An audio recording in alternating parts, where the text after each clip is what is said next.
Nobel future কলেজের professor হিসাবে ছদ্মবেশে মুক্তি আসলে কম্পাস তাকে চিনতে পেরে উচিত শিক্ষা দিয়ে তার মুখোশটা টেনে খুলে দিল ছাত্রছাত্রী সহ বিহানের সামনে। হ্যাঁ বন্ধুরা, এমনটা হতে চলে যায় আজকের পর্বে। বিস্তারিত জানতে ভিডিওটিতে লাইক দিয়ে চ্যানেলটিকে সাবস্ক্রাইব করে পুরো ভিডিওটি তোমরা দেখতে থাকো। গল্পের শুরুতে আমরা দেখতে পারবো মোনালিসার মা মোনালিসাকে বলতে লাগলো, জানিস মা, আমি তোর জন্য পুজো দিয়েছি, তোর মাথায় ফুলটা একটু ছোঁয়াতে পারবো? তখন মোনালিসা হেসে তার মায়ের হাত থেকে ফুলটা মাথায় ছোঁয়াতে গেলে তখনই অভিজ্ঞান দত্ত সেখানে চলে আসে আর এসে চিৎকার করে বলতে লাগলো, খবরদার, তুমি আমার নাতনির মাথায় ফুল চুয়াবে না। এই বলে পুজোর থালাটা ছুঁড়ে ফেলে দিয়ে বলতে লাগলো, কে বলেছে তোমাকে আমার নাতনির মাথায় ফুল চুয়াতে? কোথা থেকে তন্ত্রমন্ত্র করে নিয়ে এসেছো আমার নাতনিকে বশ করার জন্য? তখন এই কথা শুনলেই এই মোনালিসার মা তখন বলতে লাগলো, কি বলছেন বাবা, আপনি এটা কি বলছেন? আমি আমার মেয়েকে কাছে পাওয়ার জন্য তন্ত্রমন্ত্র করব? অভিজ্ঞান বাবু তখন রেগে বলতে লাগলো, খবরদার, চোখ রাঙিয়ে আমার সাথে কথা বলবে না। এইদিকে কলেজের সবাই টেনশন করতে থাকে, সবাইকে কেন একসাথে আজকে কলেজে ডেকেছে এ নিয়ে যখন সবাই কথা বলাবলি করতে থাকে, তখন কম্পাস আড়ালে গিয়ে তার ফ্রেন্ডকে বলতে লাগলো, শুনজিত, আমি একটা কথা বলি, আমাদের কিন্তু আর ২ মাস হাতে টাইম আছে। বাবার ফর্মুলাটা আমাদেরকে রিসার্চ করে বের করতে হবে আর তার জন্য পারমিশনও নিতে হবে। যা করার আমাদেরকে খুব শীঘ্রই করতে হবে। কোর্ট কেস হয়ে যাওয়ার পর না বাবাকে ওরা আর তদন্ত করছে না কোথায় আছে। আর এই সুযোগটা আমাদেরকে কাজে লাগিয়ে আমাদের কাজটা সম্পন্ন করতে হবে।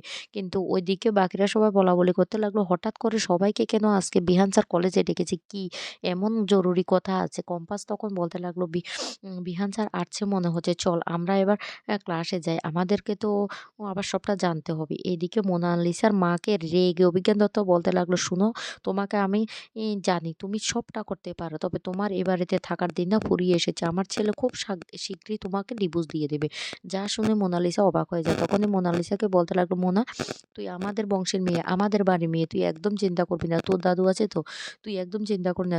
যে মা তোর কম্পাসের হয়ে গর্ববোধ করে সে মায়ের জন্য তোকে ভাবতে হবে না। আর আমি তোকে একটা কথা বলি, তুই তুই আমাদের কাছে থাকবি। আমরাই তোর সমস্ত কিছু দেখে নেব। আর বৌমা, তোমাকেও একটা কথা বলে রাখি, অনেক, অনেক বেড়েছো। আর না তোমাকে আমরা সহ্য করব না। তোমাকে আমরা এ বাড়ি থেকে বের করে দেব। মোনালিসার মা তখন কান্না করে বলতে লাগলো, বাবা, আপনি এটা কি বলছেন, কি বলছেন? অভিজ্ঞান বাবু তখন চোখ রাঙিয়ে বলতে লাগলো, খবরদার, তুমি আমার সাথে কথা বলবে না। কথা বলার সমস্ত লিমিট তুমি ক্রস করে ফেলেছো। তোমাকে না আর আমাদের বাড়িতে আমরা রাখবো না। আর মোনা, তোকে শোন, তোর সাথে আমার কথা আছে। চল তো আমার ঘরে একবার চল। এই বলে মোনালিসাকে সেখান থেকে নিয়ে যায়। এদিকে মোনালিসার মা খুব কান্না করতে থাকে আর ভাবতে থাকে কি করবে কিছুই সে বুঝতে পারে না। অভিজ্ঞান বাবু তখন মোনালিসাকে আড়াল করে তার ঘরে নিয়ে যায় আর নিয়ে গিয়ে বলতে লাগলো, মোনা, তোর সাথে আমার বোঝাপড়া আছে।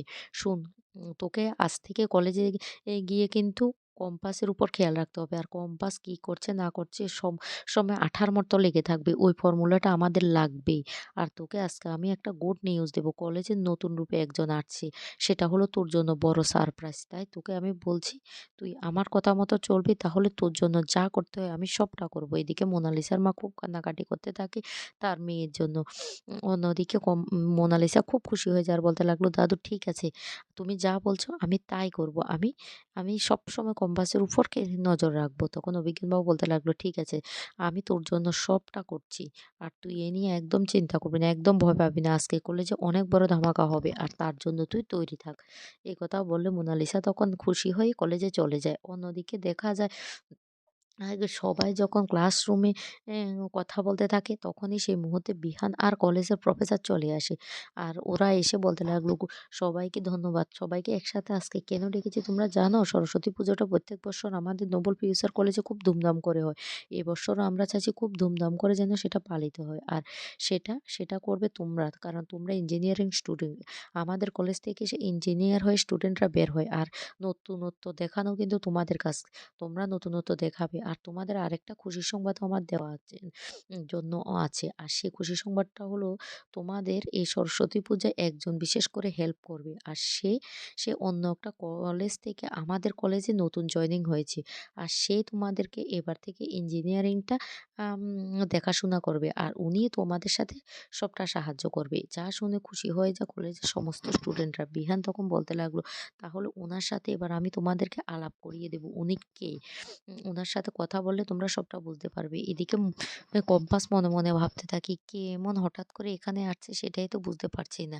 বিহান তখন ওনাকে পরিচয় করিয়ে দেয় যে উনি প্রিয়ংবদা দেবী। উনি এই কলেজে প্রফেসর রূপে জয়েন হয়েছে। এদিকে তো মোনালিসা উনাকে দেখে হাসতে থাকে আর তার দাদুর কথাটা মনে করতে থাকে। কারণ সে তার দাদুকে জিজ্ঞাসা করেছে কে হতে পারে সারপ্রাইজটা? আর তখনই মোনালিসার দাদু বলেছিল ও হলো মুক্তি। আর এইজন্য হাসতে থাকে। এদিকে কম্পাস বলতে লাগলো, "এই মহিলাটাকে চেনা, চেনা মনে হচ্ছে। এত বয়সে হঠাৎ করে উনি ওই কলেজ থেকে আমাদের কলেজের প্রফেসর পদে নিযুক্ত হচ্ছেন বুঝতে পারছি না।" এইদিকে বিহান উনার অনেক প্রশংসা করতে থাকে। তখন উনি সমস্ত স্টুডেন্টদেরকে বলতে লাগলো, "শুনুন এই কলেজের অনেক প্রশংসা। তাই আমি চাই এই কলেজের যেন সুনাম আরও অর্জন হয়। তাই আমি তোমাদের সাথে সবটা হেল্প করব।" অন্যদিকে দেখা যায় ঋতুজা বাড়িতে যখন রেডি হতে যায় তখনই সেখানে চলে আসে অখিলেশবাবু। অখিলেশবাবু এসে বলতে লাগলো, "ঋতু আমার না বড্ড ভুল করেছি। কিন্তু আমি তোমার কাছে কি বলে যে ক্ষমা চাইবো সেটাই বুঝতে পারছি না। আমি অনেক অন্যায় করেছি। বিশ্বাস করো আমি এখন বুঝতে পারছি। প্লিজ তুমি আমাকে ক্ষমা করে দাও। আমি তোমার কাছে ক্ষমা চাইতে এসেছি। আজকে আমার ছেলেটা আমার দিকে এভাবে অপরাধের মতো তাকিয়ে যাচ্ছে। আমার না সেটা ভালো লাগছে না। আমি তোমার কাছে ক্ষমা চাইছি। বিশ্বাস করো ও ও একাকিত্ব থেকে আমি কি থেকে কি করেছি আমি সেটাই বুঝতে পারছি না।" তখনই অবাক হয়ে যায় সেই ঋতু। এইদিকে সে ছদ্মবেশী মুক্তি বলতে লাগলো, "আমি এই কলেজে সুনাম অর্জন করার জন্য তোমাদেরকে যতটুকু হেল্প করার প্রয়োজন হয় সবটুকু হেল্প করব।" তখন কম্পাসের বারবার সন্দেহ হতে থাকে ওনার কথাবার্তাগুলি শুনে। এদিকে মোনালিসা তো খুব খুশি হয়ে যায় মুক্তি মাসিকে সেখানে দেখতে পেয়ে। অন্যদিকে কম্পাস বলতে লাগলো, "না, না, না আমার কেমন একটা গন্ডগোল মনে হচ্ছে। উনাকে কোথাও যেন আমি দেখেছি।" কিন্তু কম্পাস কিছুই তার মনে পড়ছে না। এদিকে মুক্তি হাসতে থাকে আর বলতে লাগলো, এবার দেখো আমি তোমাদের কি অবস্থা করি কম্পাস। তোমরা বুঝতেও পারবে না তোমাদের জন্য কত বড় অস্ত্র আমরা তৈরি করছি।" অন্যদিকে দেখা যায় বৃহান বলতে লাগলো, "ঠিক আছে তাহলে উনি তোমাদের সবাইকে হেল্প করবেন। বুঝতে পারছেন তো?" মুক্তি তখন মনে ভাবতে থাকে উনি কিভাবে প্রিয়ংবদা দেবীকে কিডন্যাপ করেছিলেন। কারণ রাস্তা দিয়ে আসার সময় ওনারা গাড়ি নিয়ে দাঁড়িয়েছিলেন। এদিকে অখিলেশ হাত জোড় করে বলতে লাগলো, "আমি তোমার কাছে ক্ষমা চাইছি। বিশ্বাস করো আমি মুক্তিকে নিজেই বলেছি এই বাড়ি থেকে চলে যেতে। কারণ মুক্তি একজন আউটসাইডার। এ বাড়ির এই পরিবারটা তুমি আমি অনেক কষ্টে গঠন করেছি। আর এখন পরিবারের সবাই তো আমার দিকে কেমন অপরাধীর চোখে তাকাচ্ছে। প্লিজ তুমি আমাকে ক্ষমা করে দাও।" এই বলে ঋতুর হাত ধরে কান্নাকাটি করতে থাকে কিন্তু ঋতু কোনো কথাই বলে না। এদিকে মুক্তি ভাবতে থাকে ওই প্রিয়ংবদা দেবীকে গাড়ি থেকে কতগুলো গুন্ডা লাগিয়ে তুলে নিয়ে তারপর মুক্তি ওই প্রিয়ংবদা দেবীর ছদ্মবেশ নিয়ে বিহানদের কলেজে প্রফেসর পদে নিযুক্ত হয়েছেন আর খুব খুশি হতে থাকে। কিন্তু কম্পাসের চোখ দুটো দেখে বারবার সন্দেহ হতে থাকে। এদিকে অখিলেশবাবু বারবার ঋতুর হাত ধরে বলতে লাগলো, "লাস্ট বারের মতো আমাকে এই সুযোগটা দাও। বিশ্বাস করো তুমি আমাকে এই সুযোগটা দাও। আমাকে কি আরেকটা সুযোগ দেওয়া যায় না ঋতু?" এ বলে কান্নাকাটি করতে থাকো। অন্যদিকে বিহান হঠাৎ করে জানতে পারে তাদের কলেজে নাকি পলিউশনের জন্য অনেক বাচ্চা এমনকি কলেজ স্টুডেন্ট থেকে শুরু করে সবাই অসুস্থ হয়ে গেছে। আর তারই মুহূর্তে সবাই ছুটোছুটি করে যখন বেরিয়ে চলে যায় তখন কম্পাস বাইরে বেরিয়ে আবার যখনই রুমে আসতে যাবে তখন মোনালিসা আর মুক্তির স ছদ্মবেশের রূপটা শুনতে পেয়ে যায়। আর মোনালিসা তখন বলতে লাগলো, "থ্যাংক ইউ মুক্তি মাসি তুমি এখানে এসেছো।" এই কথা শোনার সাথে, সাথে কম্পাস তখন অবাক হয়ে যায়। তারপরে সবার সামনে কম্পাস সে মুক্তিকে টেনে এনে তার আসল রূপ দেখিয়ে তার গালে ঘুষি মেরে উচিত শিক্ষা দিয়ে দেয় আর ভয় পেয়ে যায় তখন মোনালিসা। তো বন্ধুরা কেমন লাগলো আজকের পর্বটি অবশ্যই কমেন্ট করে জানাবে।